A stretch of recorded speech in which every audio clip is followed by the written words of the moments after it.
It's up!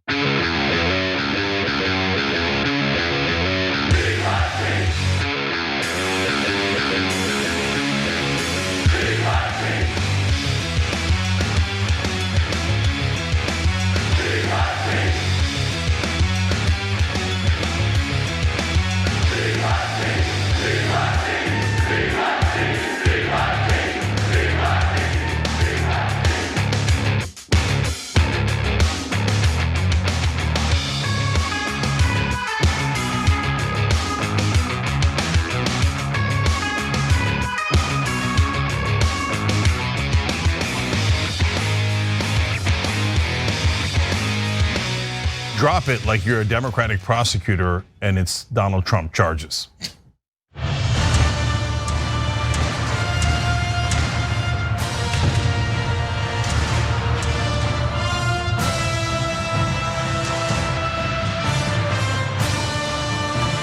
Nonetheless, power panel. Cenk, Uygur, John Iadarola, host of the Damage Report. Emma Vigeland, one of the hosts of Majority Report. Hey. The Vig is back. Okay, so we got a lot of news for you guys ahead. Trump promises death and destruction. Of course, we will lead with that. But so much more, including wild and interesting news. Republicans on the attack, us attacking back. It'll be fun for everybody. So without further ado, Mr. Iadarola. Yes, without further ado, impending political violence and chaos. Donald Trump threatened both death and destruction, and that was the most threatening message he put out in the last 24 hours, although perhaps not the most directly threatening message. We're gonna compare the multiple ways in which he attempted to intimidate both Manhattan District Attorney Alvin Bragg, as well as anyone else who might come at him with criminal charges in the near future. It started like this. Take a look at this photo. He was posting this National File article about supposed election blah, blah, blah. And of course the image is Donald Trump with a baseball bat about to, I'm going to read between the lines and say, beat the district attorney to death with a baseball bat like he's a 2-bit cinematic mobster. So that was fun. But anyway, he also had things to say himself, including saying, isn't it terrible that DA Bragg refuses to do the right thing and call it a day? He would rather indict an innocent man and create years of hatred, chaos, and turmoil than give him his well-deserved freedom, which is in quotation marks. Why you would put freedom in quotation marks there, I have no idea, but blah, blah, they lied about me, human scum.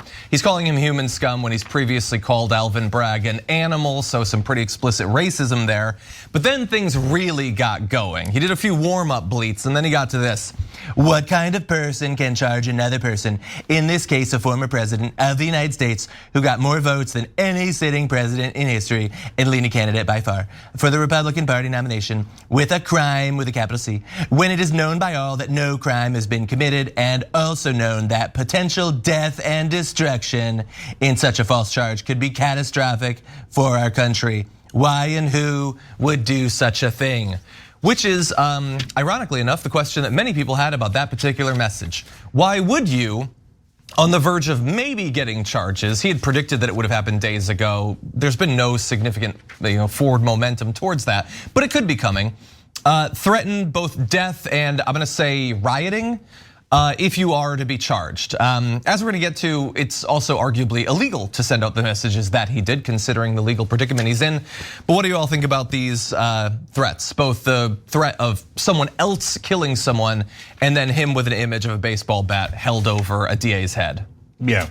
So well, quickly, I have an aside. Your Trump is very South Park. That's all I have to say. Go on, Cenk. It's like a South Park character. Yeah, I think that's very fair. Hey, guy. Okay, so before I blame Canada, so of course in that statement there, the last line that John didn't read is, only a degenerate psychopath that truly hates the USA. So he's also calling Alvin Bragg a degenerate psychopath, and of course the death and destruction line. But so here's the interesting part. Why take down, so Trump wound up taking down the picture of him, Al Capone style, holding a bat to Alvin Bragg's head, or the picture of Alvin Bragg's head. But he did not take down the threat of death and destruction at the protests. because it is a crime to threaten a prosecutor, but not a crime to get people to do death and destruction in general. So if many people die like they did on January 6th, he's not legally responsible. And he's like, oh, good, they died, but that's not on me. But I can get charged with a crime for the Alvin Bragg thing. And that's why I'm gonna take that down, because that one has to do with me. I know right wingers will never get it. They don't believe in facts, they don't nothing, okay? But guys, think about it. He didn't help you on January 6th at all. Hundreds of millions of dollars in the so-called legal defense fund. He didn't spend a nickel on it on anyone else. The only person he cares about is himself, of course. But the other is but why is he threatening all this violence, etc., when it could be against the law in New York?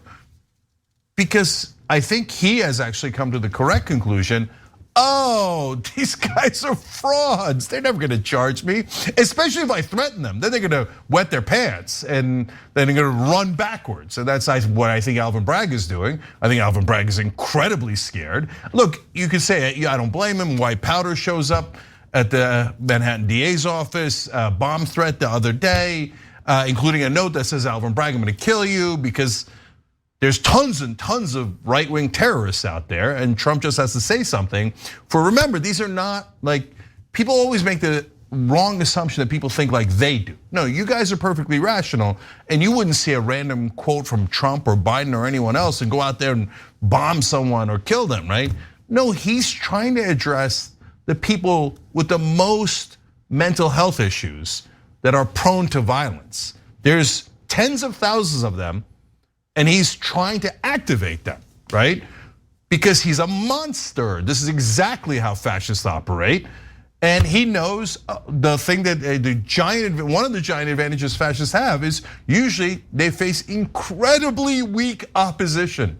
So all these prosecutors are like, it's been 5 years, man. Michael Cohen already went to jail for the same exact crime. It's been 5 freaking years, and Alvin Bragg's still trying to figure out where his shoes are. Right? And this is the deranged psychopath who's out to get Donald Trump? Well, he has a hilarious way of doing it. I'd have done it in 5 days. He's sitting around 5 years, him and his predecessor, right?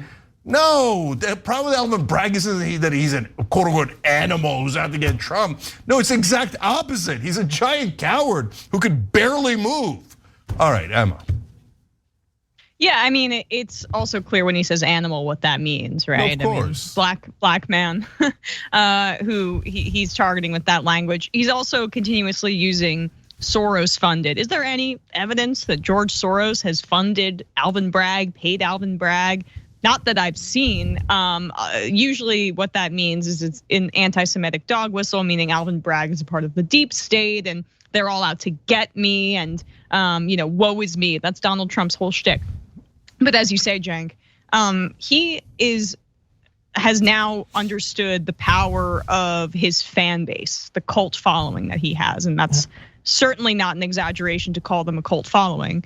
He weaponizes them and their mob mentality regularly now because he saw on January 6th, like he lost the election and deep down he knows it, but he saw that even when it was so clear cut that he lost the election, he has so much power over this rabid fan base of people that will do whatever he says, that he knows this is a weapon for me. This is a tool. I'm being backed into a corner, and there's multiple investigations, including this one in New York, which is definitely the weakest in my opinion, because it has to do with the Stormy Daniels payment. And I think in terms of the stuff that Donald Trump has done, it's very far down the list. Like the investigation in Georgia, he's not being as vocal about, and that's partially because he tried to overturn the democratic results of an election, and that's pretty damn bad. So don't touch that as much. This one, he feels like he has a bit more of a leg to stand on to say, oh, it's a witch hunt. This is so ridiculous. When this is Alvin Bragg and that office weekly, as you say, Cenk, but pursuing what they think they can get Trump on. This is a weak charge, yes, but that's because they feel they have the most evidence about this, given what they've collected from Michael Cohen, et cetera. So what Trump also knows, though, is that when he activates his base, uses that to threaten prosecutors, the government officials from actually holding him accountable, that it does work to a certain extent, because the Republican Party is still tiptoeing around him. even after he incited the insurrection. And also that no matter what happens, his base will just say it's fake news or call it a false flag. So it's a win-win for him either way. Yeah. I just wanted to clarify one quick thing though. I don't think it's a weak charge at all. I know a lot of people think that. Emma's not alone. I think it's a crystal clear case of campaign finance fraud. That's a felony. By the way, people like Dinesh D'Souza have gone to jail for in prison for similar charges, and Michael Cohen already spent 3 years in prison for those charges. So did they do it together or didn't they? Or was Michael Cohen wrongly charged and the state should give him a whole bunch of money for a false prosecution? Which one is it? No, they committed the crime. I hate that the elites are above the law. Like there's a different standard. If you do it, or even like a semi-powerful person like Dinesh D'Souza does it, they're gonna go to jail, right? But if it's an elite, well, no, it's gotta be a much higher standard, at least murder, otherwise you have to let him go. No, prosecute him on what you have. Yeah, and by the time he does get prosecuted on this, if it does happen, God only knows how many additional charges he might have thrown onto himself.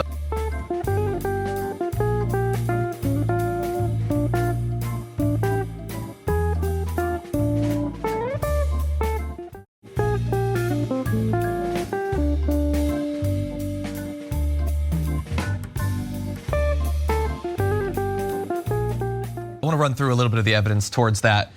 Some reactions coming in to Donald Trump's implication or threat or prediction of death and destruction. Some of them founded, I think, in a pretty good analysis of the legal consequences, as well as some incredibly cowardly responses from Republicans that are hilarious. So stay tuned for that. First of all, you have a legal analyst for CNN, Norm Eisen, who said threatening a prosecutor is a crime in New York. In fact, it's multiple crimes: harassment in the first degree, menacing in the second degree, stalking in the third or fourth degree, and that's just for starters. I am not a lawyer. Don't sue anyone based on what you read in a tweet, but potentially that could be something. He did take it down, the tweet that they're referencing there. No word yet on how long a social media post needs to be live to trigger the law, but he is powerful, so probably a long time. He's threatening the same prosecutor who doesn't have the fortitude to charge him on a clear crime that his co-conspirator already spent 3 years in prison for. He could threaten to put a gun to his head, and there's no way Alvin Bragg would charge him. He knows Democrats are cowards. He could do anything he wants. I think if that post was up for another 10, 15 minutes, I think they would have gotten him. So then you have, so I know he works for CNN. He's fake news, I guess, from the point of view of Trump. You don't have to listen to him. But law professor Jonathan Turley from GWU, who actually testified in Trump's defense during his first impeachment, had this to say. Former President Trump is back in all caps denouncing the Bragg investigation. He is right to object to the case as a political prosecution, but he added an inflammatory ending to his latest all caps posting. Trump declared that Bragg is carrying out the plans of a radical left lunatics. Our country is being destroyed as they tell us to be peaceful. And then Jonathan Turley adds, neither side should need to be told to be peaceful. Given the violence of January 6th and riots in various cities, our leaders have to avoid reckless rhetoric. Being peaceful is not just a legal obligation, but a civic duty of citizens. And again, this is a lawyer who testified in defense of Donald Trump and has even just in that post referenced this as being a political prosecution, which is certainly an opinion. Yeah, Jonathan Turley is deciding to be dumb. Because he's not dumb. He's an incredibly bright guy and he was an interesting lawyer and had some good critique of the Bush administration, right? But he's doing this act of like, oh golly gee, is Trump potentially violent?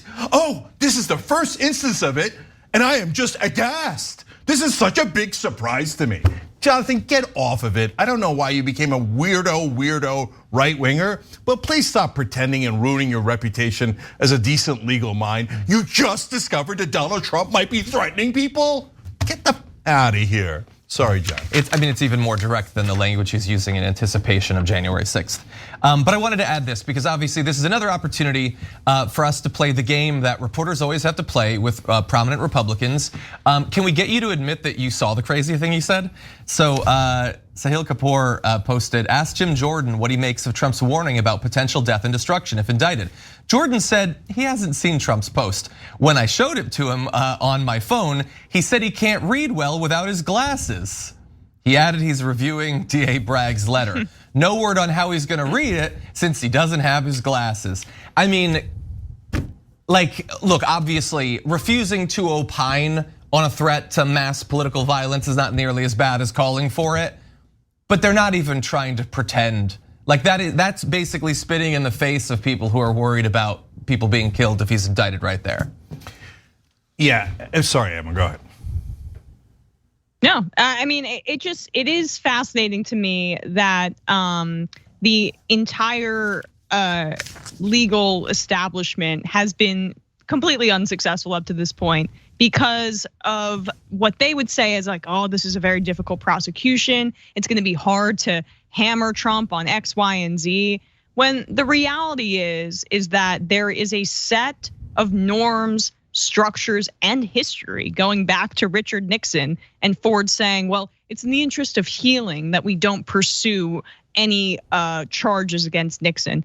Same thing with Bush. Nancy Pelosi did not move forward with impeachment over the war crimes that he committed in Iraq and torture, et cetera, in the war on terror. You know, it's just, we got to be a little bit hands off on that because our structures in our government and in like the ruling establishment, they all incentivize going after people on the bottom of the ladder in like the 99%, frankly, in the country, but particularly poor people, and maintaining powerful people's insulation from any kind of actual consequences. And even guys like Trump, who is widely loathed by a lot of the more buttoned up wealthy people or powerful people in Washington, there are still so many hurdles to actually holding him accountable, because not holding powerful people accountable is as American as apple pie, unfortunately, even though we like to venerate our founding fathers. That's the reality of the United States. Yeah, so let me agree 200% with them on that. Obama let Bush off on every crime, Cheney, et cetera. And what happened? Mainstream media kissed his ass on the left side, the right side, all over the place. Oh, what a great American. Oh, he let the elites go. Yes, Obama. Yes, you never punish the elites, right? So did you see any criticism from MSNBC on that? Of course not. This whole structure of media and politics is designed to protect the elites. And to her earlier point about the biggest crimes, he orchestrated a fake elector scheme to do a coup. And we have no charges on that. Now, the Democrats are the worst. They're almost in cahoots with the fascists because you need someone to be pathetically weak so that the fascists can win. And the Democrats are like, me, I'll do it. Merrick Garland, Alvin Bragg, Joe Biden, I'll do Nancy Pelosi, I'll do it, I'll be incredibly weak. Biden and Pelosi go out there, oh, we hope that the Republicans are super strong, so strong. And Merrick Garland and Alvin Bragg are like, we're not charging anything yet, please, I'm begging you, we're not charging anything. Okay, get out of here. He tried to do a coup, you morons. You're just gonna let him walk right into it. So, okay, and right now Biden would lose to Trump. I mean, they're so pathetic. Okay, so I did a tweet on social media, last thing. And I said, hey, MAGA guys, you tell me. I mean, the guy's clear, he's calling for death and destruction. There's no ambiguity about his violence. So whenever people do violence on our side, we say on the Young Turks all the time, don't ever do that. It's an admission of defeat, it's terrible. You should never do it, it's immoral, et cetera. So are you guys okay with it? Like, what's your views on violence, right? Dozens of them. Not one of them said we shouldn't be violent. Okay, I'll read you 3 randos as an example and representative. As a MAGA fanatic, we're at war with unholy people. It is what it is. Can you define violence? Yeah. Yeah, killing people, attacking people, punching people, ripping police down and then dragging down a flight of stairs, knocking them unconscious. Do you need me to keep going? Okay, and then last one is, left does violence all the time and it's crickets from you. You get what you asked for. This is their classic excuse. Like they just make up a straw man that the left likes violence. And so, oh yeah, I saw Black Lives Matter people. I saw a couple of fires, you guys loved it. Did we? Would you have any of us on tape saying, oh, we love the violence, we love right? No, you don't have any of that. You just go, oh yeah, the left liked it, so we did even more violence. Yep. No, you like the violence. So, all right, look, if you're a Republican, guys, look, if you're a Republican and I get this all the time, right? You say, oh, we're super unfair to you.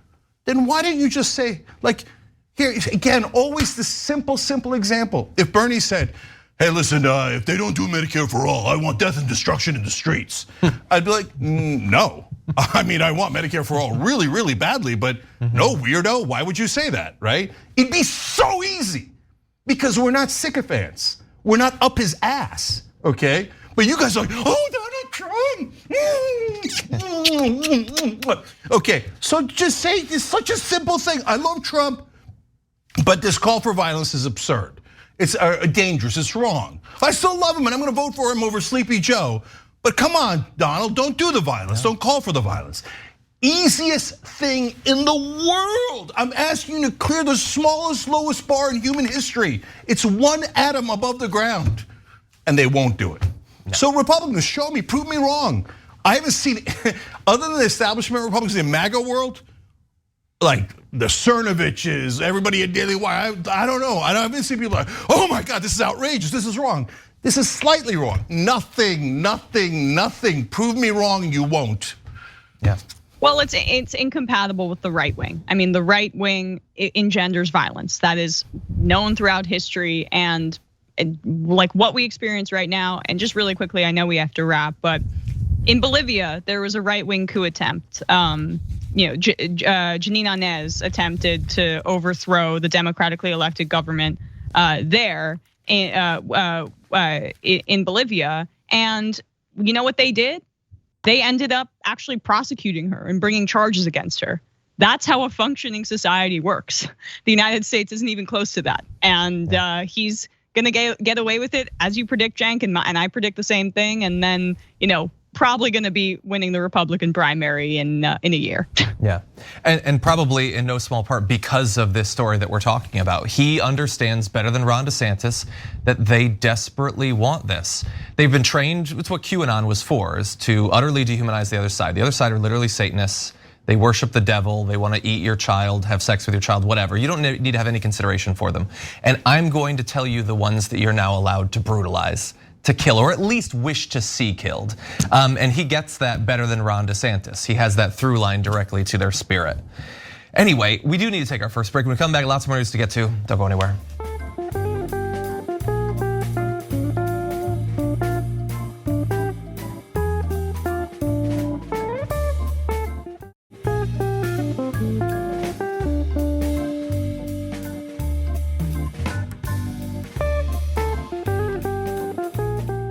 All right, back on TYT, Cenk, John, and Emma with you guys. Also, Eric Davis. Eric just became a member by hitting the join button below the video on YouTube. Eric, you're awesome. We appreciate it.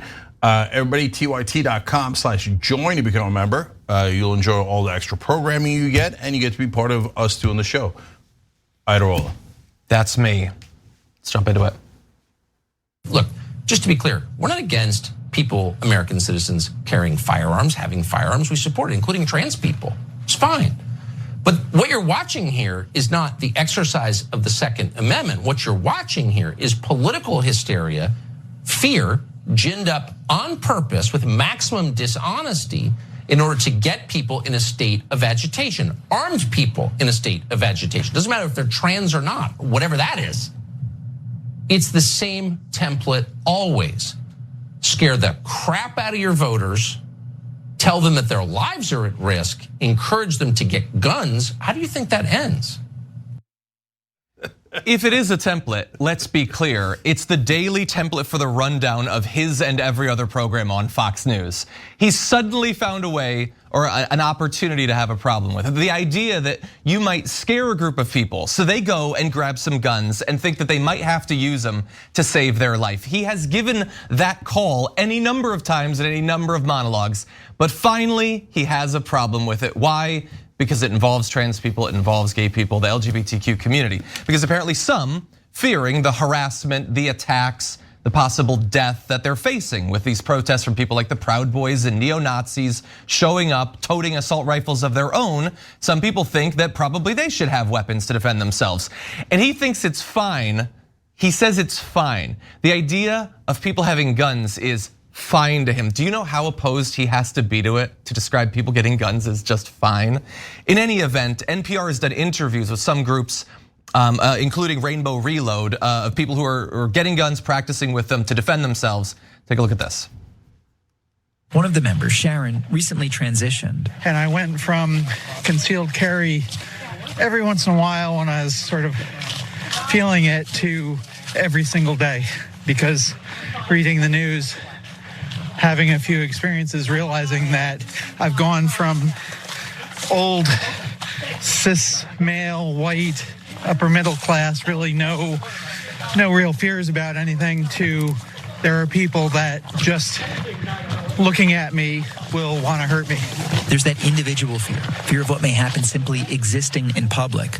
But for some, there's also a more organized and ominous threat, including a neo-Nazi group now active in New England that's targeted trans people.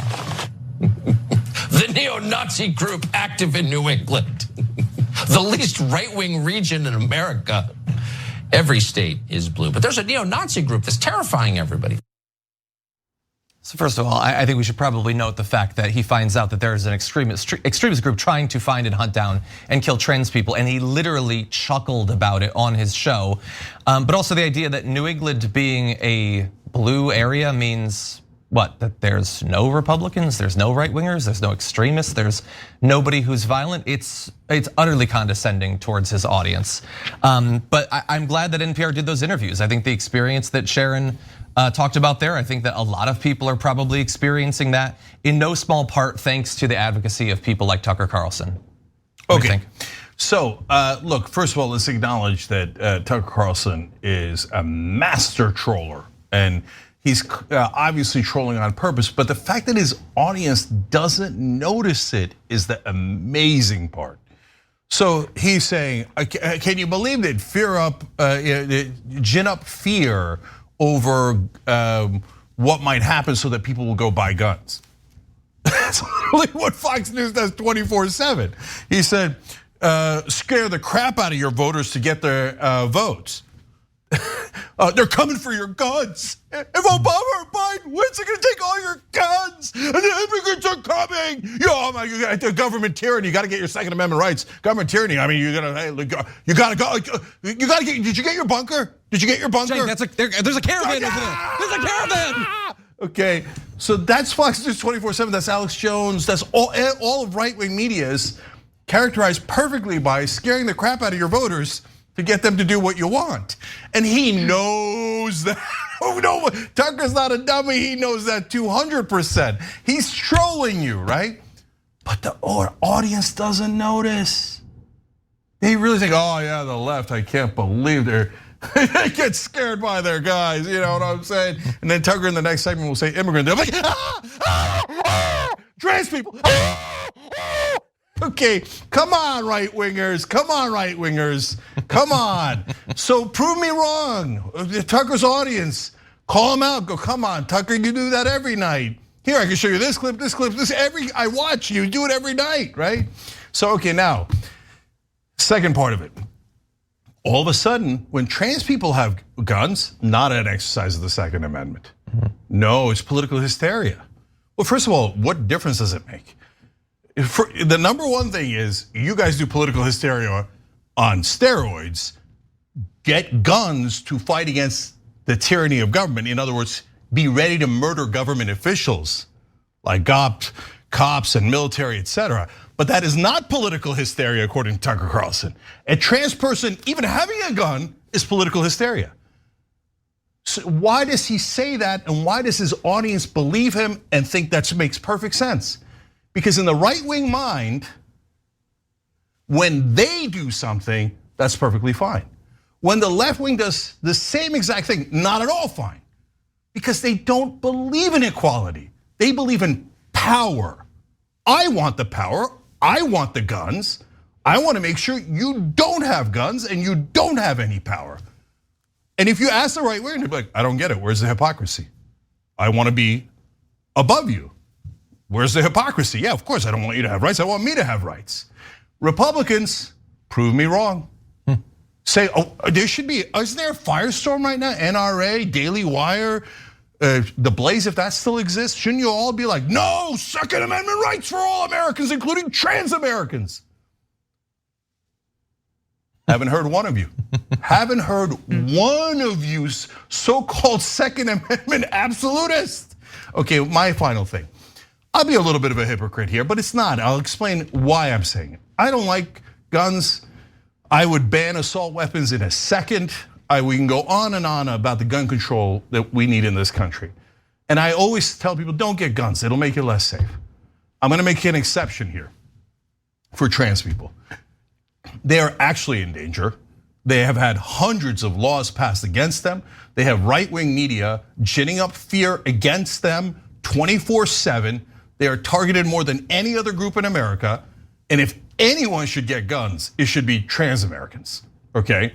Because I'm worried for them. I'm worried that the right-wing lunatics are going to attack them as they have over and over again. And by the way, it's not just right-wing lunatics, other people attack trans folks as well. So, and the last part of it is, the minute groups they don't like get guns, all of a sudden gun rights become negotiable. Yep. It happened before in California, and we can get to that. And it was their beloved Ronald Reagan. So maybe the only way to get gun control is for people like transgender folks to get guns, because then all of a sudden you just saw it with your own eyes. For the first time ever, Fox News and Tucker Carlson saying, I don't know about guns. I'm not so sure about guns. Cenk, it's so funny because I was actually just thinking of that same example, how the right became incredibly obsessed with their own gun rights when they were fearful about groups like the Black Panthers arming themselves. And so that's why, Tucker Carlson essentially has to downplay this. And it fits well into their narrative, which I've been saying for a little bit now, when they focus on mental health in the wake of mass shootings. They're trying to smear eventually, I believe, try to connect transphobia and no one understands what their gender is anymore to people being mentally ill and shooting someplace up. It's the same reason, by the way, that Colorado Springs shooter trolling, much like Tucker Carlson is doing there, which is a hallmark of the alt-right, sneering, irony-laden online right. Tucker Carlson is way ahead of other mainstream Fox hosts on speaking to those groups, and they're also very white supremacists as well. They're constantly speaking in troll language and trying to goad liberals into stepping on it. That's why that Club Q shooter pretended to be non-binary and used they them pronouns after attacking an LGBTQ club, and it was later revealed there was no evidence of that. That was a troll. That was his effort to feed into what they're trying to lay the groundwork for, is that trans people, they're too mentally unstable to exist in society, let alone have guns. And that's the thing about the right and fascists like Tucker Carlson too, because they're immune to hypocrisy shaming about guns. They're like, no, our side should have the guns, your side should not have the guns, because we want to be able to dominate you. Like, what is there that you don't understand about that? And Tucker Carlson is brazen in it. And I think it's actually a more effective message for a right-wing base, because the guys like Ben Shapiro, I mean, there's this clip going viral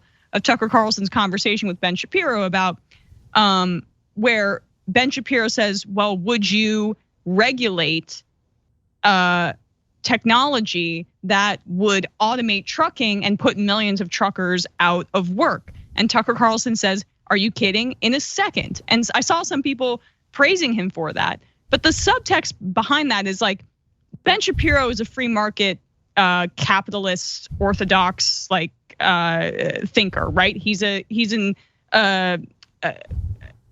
free market fundamentalist is what I mean to say there.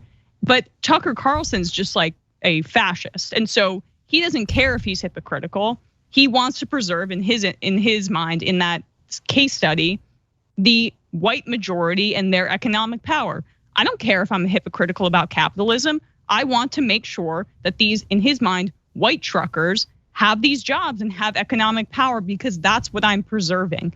And it's the same instance here with his complete hypocrisy about trans people having guns, because for him, that's irrelevant. He's a paid liar. We know that from the Dominion lawsuit. And this is just another piece of the puzzle of that larger picture, mosaic, I should say. Yeah, I do agree that like the idea that he would, or more likely one of the Daily Wire people within a week are gonna be calling for bans on trans people buying guns would seem like, well, that's clearly gotta cross some sort of hypocrisy line, but they spent years talking about cancel culture and free speech, and then they began banning thousands of books around the country. Marjorie Greene was talking about how we gotta cut funding to Ukraine because we gotta stop interfering in other countries. And then literally the next day she called for an invasion of northern Mexico. Like there is, we gotta save the children, but not from AR-15. Like there's nothing that is too hypocritical for them. Because again, wanting to be ideologically consistent is not a universal value, and I think that people on the left need to understand that. We think that because it's core to our value system, that it must be core to everyone's. It is not. Again, as Cenk was saying, being in an elevated position, having power over other people is a much more core position for right-wing ideology.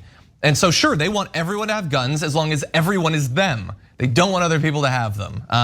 So I have no doubt that you're gonna have bills being proposed and right-wing pundits are gonna be advocating for it in the near future.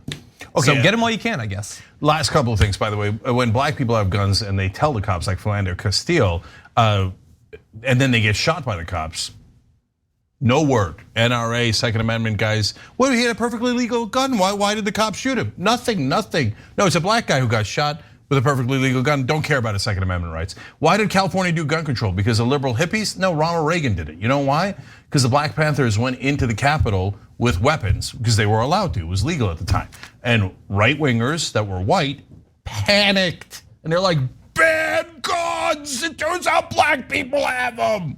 Okay, that's why we have gun control in California. So this hypocrisy by the right wing has been around forever and ever. And now it's gonna be my new catchphrase, Republicans, prove me wrong. Say, hey, you know what? Trans people should have all the guns in the world and they have the same exact rights as us, and Tucker Carlson is being ridiculous. My guess is approximately 0 of you will do that. I have a feeling. Okay, we're gonna take our last break of the hour. When we come back though, Republicans are launching a new war against woke tampons. We'll give you the details after this.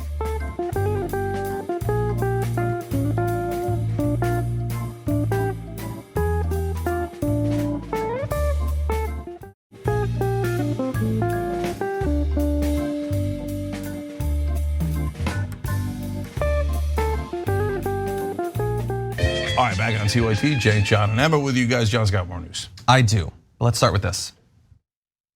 Boys and girls have 2 P's, peeing and pooping. We know that the proper role of government is to cover the 2 P's. Well, surprise, we just figured out 2023, the girls have 3 P's.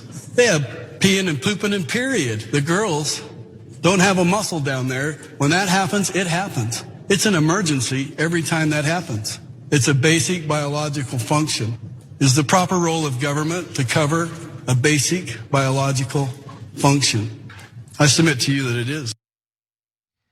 Dear God. Man, you can learn a lot apparently, even when you're, I'm gonna say 55, that these basic biological things happen. In any event, while the argument that you just saw there was tortured at best, that was Rod Furness, a Republican, who was actually arguing for something good, which is free access to tampons in Idaho's schools. It's hard to tell from what he was saying there, but he got there eventually. Unfortunately, more Republicans turned against his argument, and in particular, a group of 10 Republican women helped to vote this down, so tampons will not be free to kids in schools in Idaho.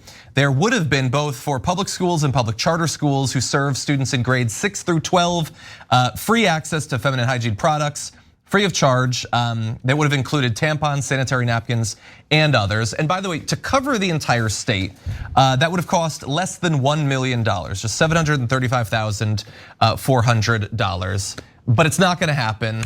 And we're gonna get into some of the arguments that were made by individual representatives to argue why free access to tampons is in some way woke. But what do y'all think about what you saw? So what do they want them to do? 3 Ps, everyone. No, but like 3 of them. I mean, Republicans. So okay, look, 23. You say, oh, everybody thinks from their own perspective. I get that, right? That's normal, and you think, well, what do you mean? Why don't their parents just buy them tampons, right? That's because 77% of you can afford that, and think it's perfectly normal.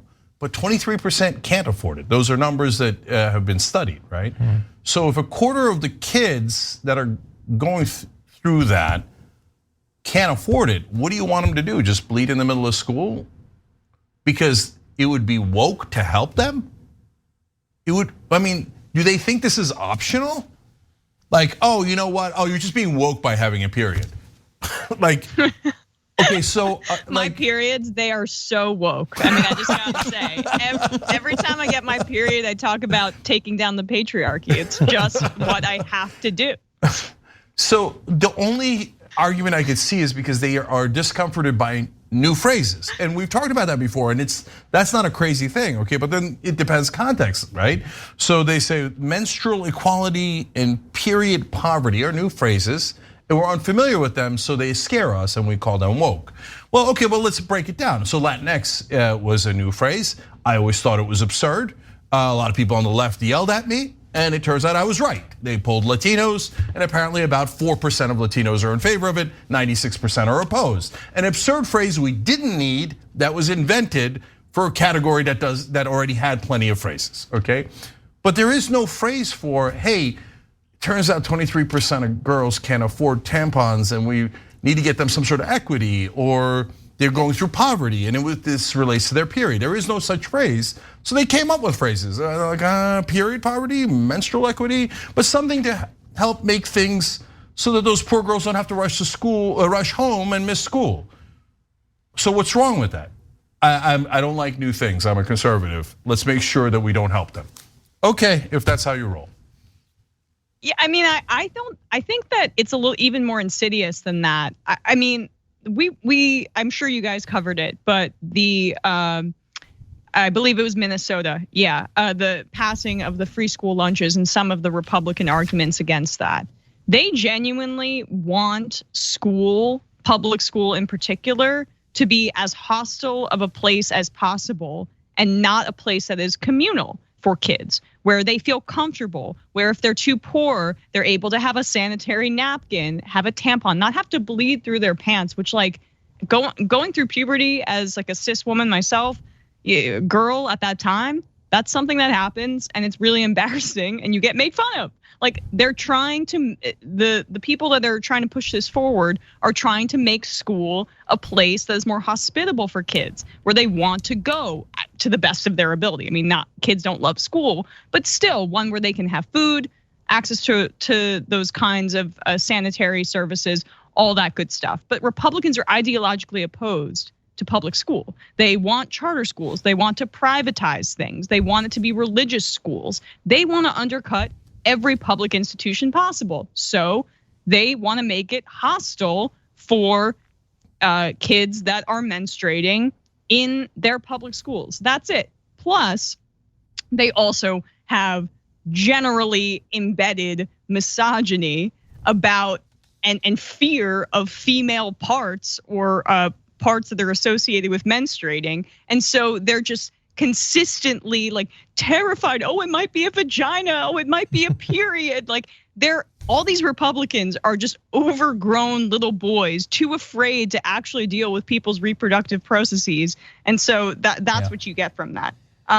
So like I do think it stems from just trying to undercut public schools as an institution more broadly. Yeah, well, it's honestly a great invocation of the word woke. Woke is just, I don't like that thing, so I'm going to generalize it to being woke. They don't want tax money to be spent to help regular people. I mean, that's been true for a very long time.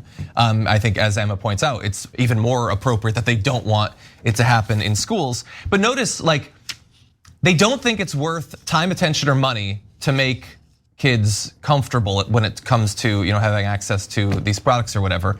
But like if it's referencing the race of Rosa Parks, they will do literally anything. They will scour a library to make sure that their kids are comfortable when it comes to that.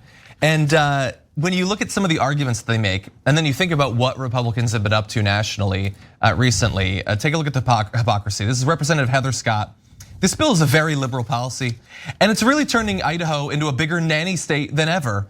It's embarrassing not only because of the topic. So she is advancing the right-wing, like I guess misogynistic idea that just talking about periods is inherently embarrassing, I guess.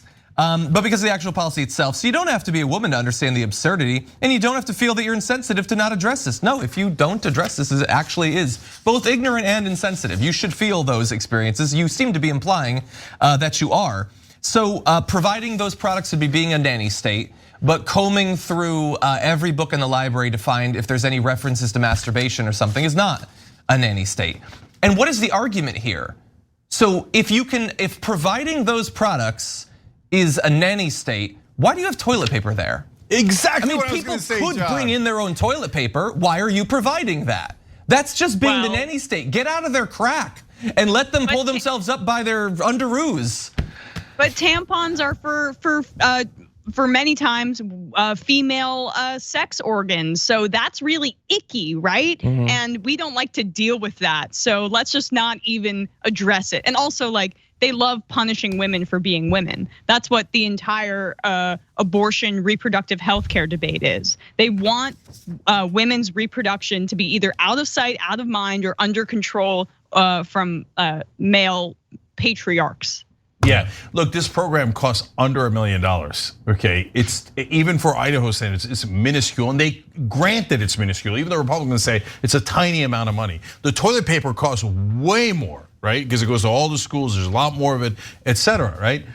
So you tell me the difference between, hey, the toilet paper and the tampon for the people who can't afford it. By the way, they're both free. I mean, I hate to give them ideas, but you could say like, oh, what are you giving away free toilet paper for? You're so woke, okay? The rich kids should bring in their own toilet paper. The poor kids should walk around with pants like that, okay? Oh, don't be woke, don't be woke, okay? And remember, yeah, in this case with the tampons, it's a war against women, right?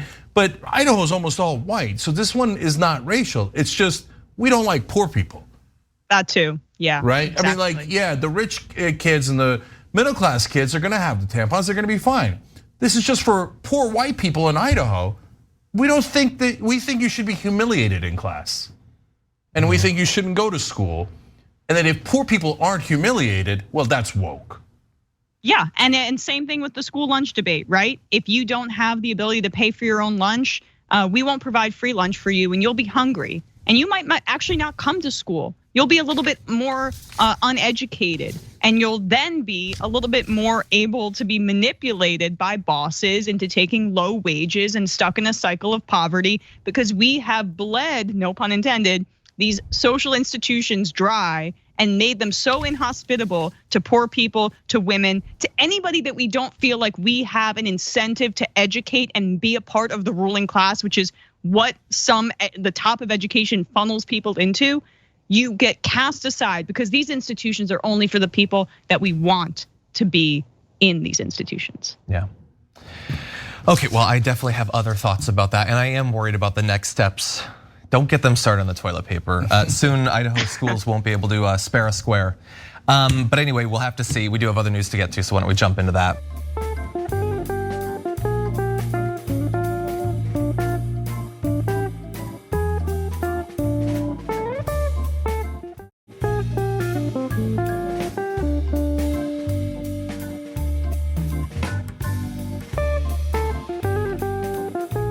This week, the Biden administration had an opportunity to stop price gouging from Big Pharma on one particular kind of drug that many cancer patients need. They chose not to do that. Instead, they allowed this particular drug called Xtandi to continue at its current price, which can be, for some people, $180,000 a year, this necessary cancer medication. By the way, sorry, that's what it costs here in the United States. Depending on what country you live in, it can cost 3 to 6 times less. So it's certainly possible to make it available for much less money. We're just not gonna do that. So first of all, some info about this drug. The patent on Xtandi is currently held by pharma giant Astellas, which in turn shares the US market with Pfizer. It's been proven to be effective in treating prostate cancer and is on the World Health Organization's list of essential medicines, according to some great work by The Lever.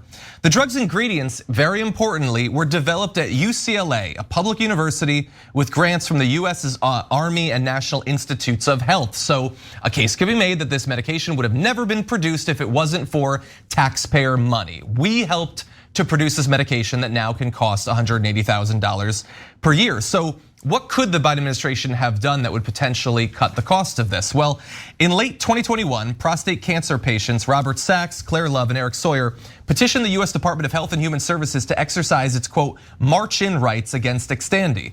So under the Bayh-Dole Act, the federal government can reclaim and redistribute patents for inventions created with public funding, enabling generic competitors to produce cheaper versions when, quote, action is necessary to alleviate health or safety needs, or when an invention's benefits are not being made, quote, available to the public on reasonable terms. So it definitely is not being made available on reasonable terms if it can cost $180,000, the price of a house in some parts of the country, and that's just for a 1-year supply. And action is clearly necessary to alleviate health or safety needs because people are suffering and dying from these forms of cancer on a regular basis. And so, by the way, even if you have Medicaid, you might have to pay $10,000 a year to pay for this. Far less than other people, perhaps, but still an amazingly high amount of money for people who don't have it to spare. And it isn't like they haven't already made a lot of money off of this drug. The patent holders of Xtandi have earned over $20 billion from it. And so the Biden administration was receiving pressure from numerous members of Congress and medicine affordability advocacy groups. But despite that, the NIH declared earlier this week that it, quote, does not believe that the use of march-in authority would be an effective means of lowering the price of the drug. First of all, I'm not a doctor, I'm not a scientist, I'm not a lawyer, I'm not many things. But it definitely would be an effective way to cut the price of this. If you make the patent available for generic competitors, I have a feeling they're gonna be able to produce something that's less expensive than $180,000 per year.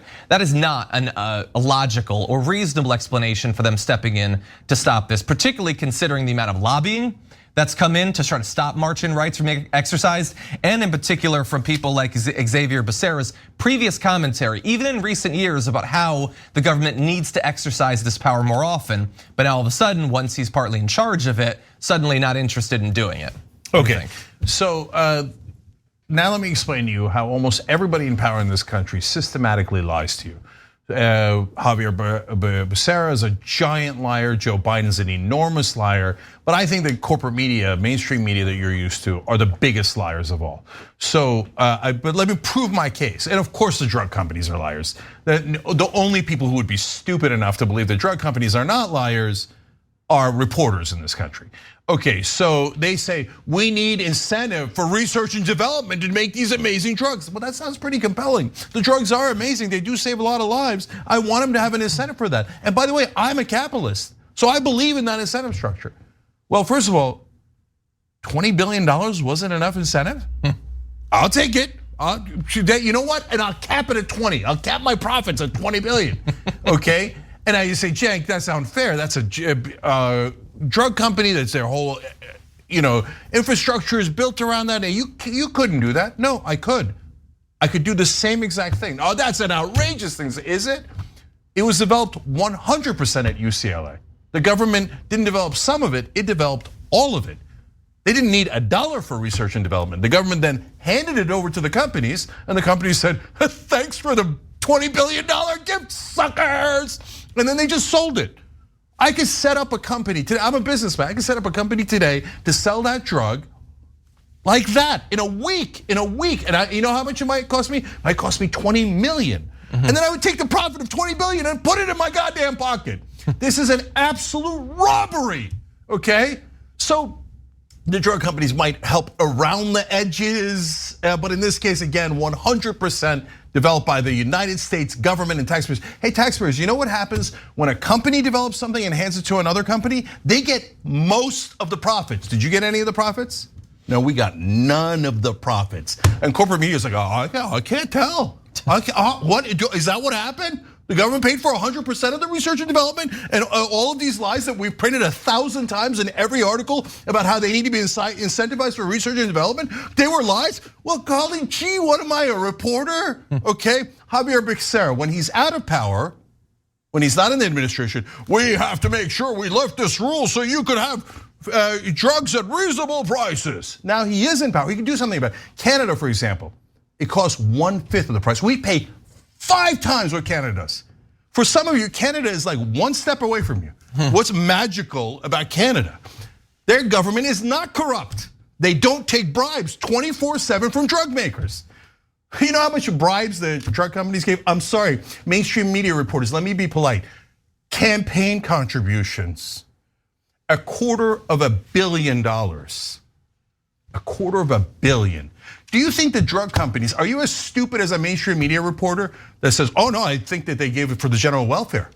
And I think Nancy Pelosi and Joe Biden and all the people who took the money, oh, they just took it just because they happen to agree that drug prices should be 5 times higher here than they are in Canada. They think that's a good policy.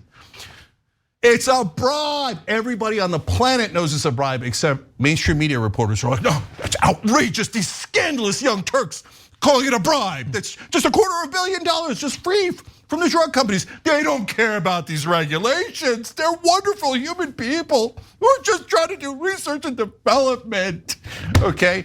Becerra, you're a liar. You never, ever meant it. This is what, and then what, so he says, oh, I demand lower drug prices. What happens next? Mainstream media does articles about Becerra wants lower drug prices. Becerra says lower drug prices. He's in charge. Okay, great, you have an amazing opportunity right here. You can do it right now.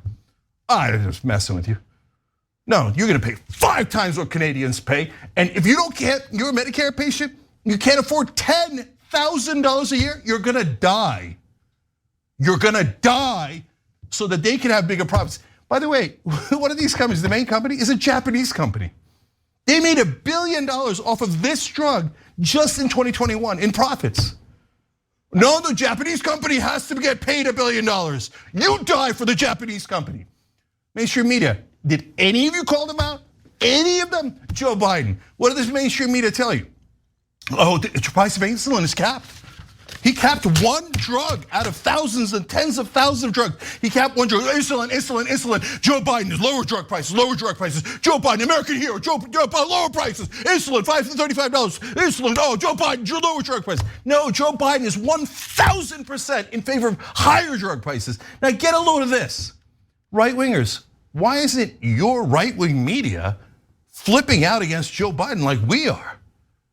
We're on the left and we're tearing Biden's face off on this because he can get you killed with this. Why hasn't Tucker Carlson or Fox News or any of them said anything about it? Because they're also corporate media.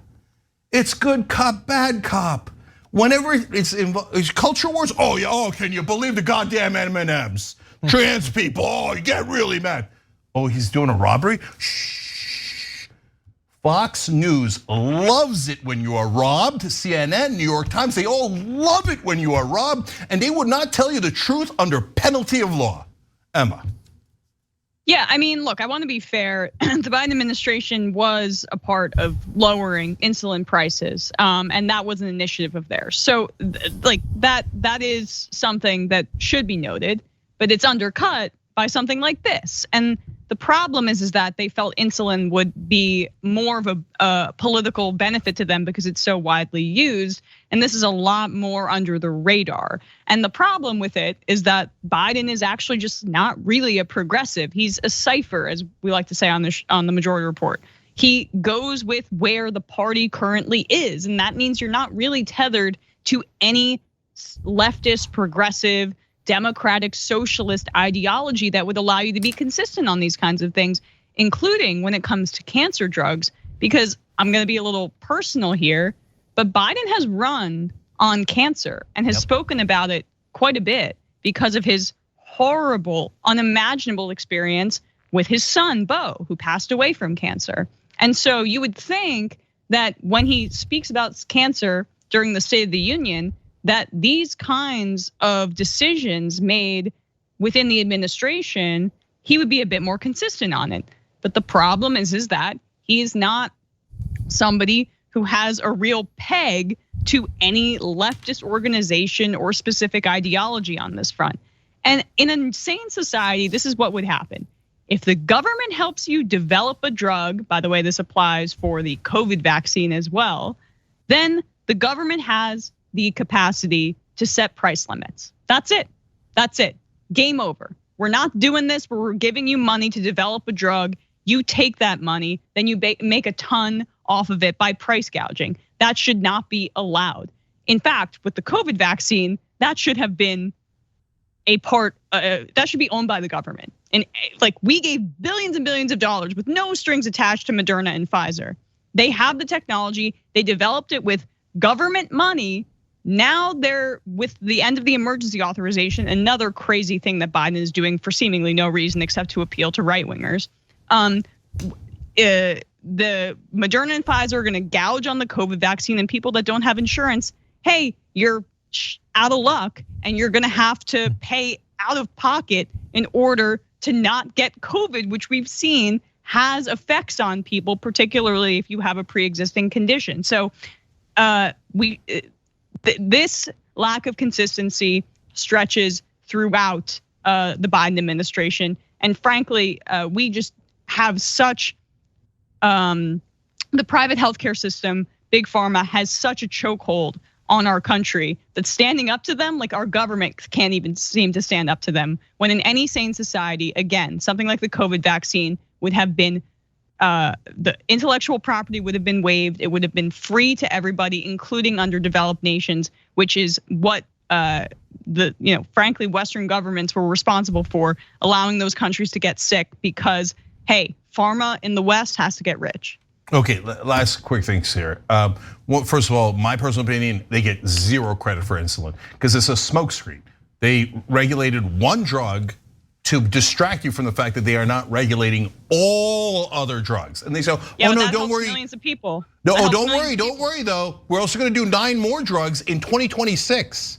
Wow, no, Emma, no credit, zero. It's a smokescreen. That helps millions of people. That's oh, whatever, so that they could screw over 300 million people on every other drug, and idiot media can go, insulin, the only drug that matters, he has lowered drug prices. He's impersonating me right Look, there. say that to people who are on insulin. I mean, come on. Like, yeah, you should have free insulin. Like you should have all of those other drugs under Medicare for all. Joe Biden is lying to you and you will die from something else because he is using that as a smokescreen to make sure that his goddamn donors get rich off of you dying. So no credit for one stupid drug. It's a perfectly great drug. Don't get me wrong, even though I'm angry. Okay. Incredibly widely used. Oh, Emma, are you kidding me? No, I'm you not don't kidding. know that that's a smokescreen? No, I know that it genuinely actually affects. There's millions of people. It's like saying, hey, I'm gonna bomb a building, but I took one person out. Hey, you're welcome. Hey, everybody else in the building, you're dead. I should get big credit for the one guy I walked out of the building.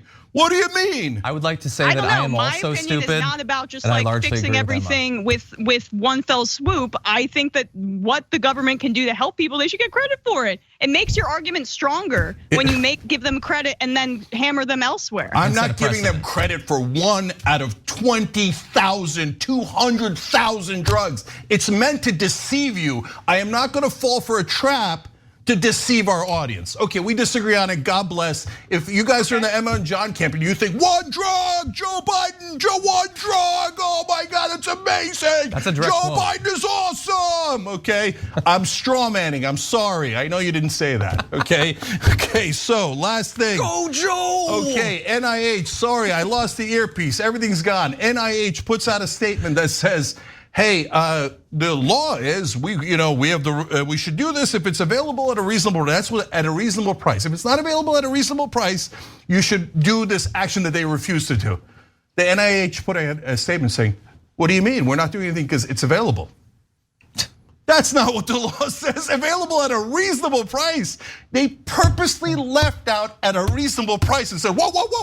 It's available. If you have $189,000, it's available. Yachts are available. Okay. This is how we lose faith in institutions. NIH has great scientists. I trust them on the science. We're not lunatic right wingers who are like, oh, scientists and doctors are evil. No, they're great people at NIH. But the very top levels are completely corrupted. They are definitely going to work for drug companies after they leave. That's why they put out an absurd statement like this: is available at $189,000. Did you hear about insulin? Yeah, I mean, no credit. Was a financial burden for 15% of Americans, 10 to 15% of Americans. That's been helped by that. That doesn't mean that he's good on healthcare. I just listed off a bunch of reasons why he's inconsistent and bad. But this is a good thing. That was a good thing that happened. Sorry, Emma, he can't hear you, so I have to translate. She told you to go F yourself. Okay, just wanted to fair enough. that. Fair enough, I don't get offended. Okay, no, seriously, everybody check out, we're out of time. Emma is on Majority Report, check that out every day. John does Damage Report, lots of the reports around here, okay? And that's at 1 o'clock Eastern every single day. Check them out. We love you guys, love the agreements and disagreements. We will come right back with more amazing stories.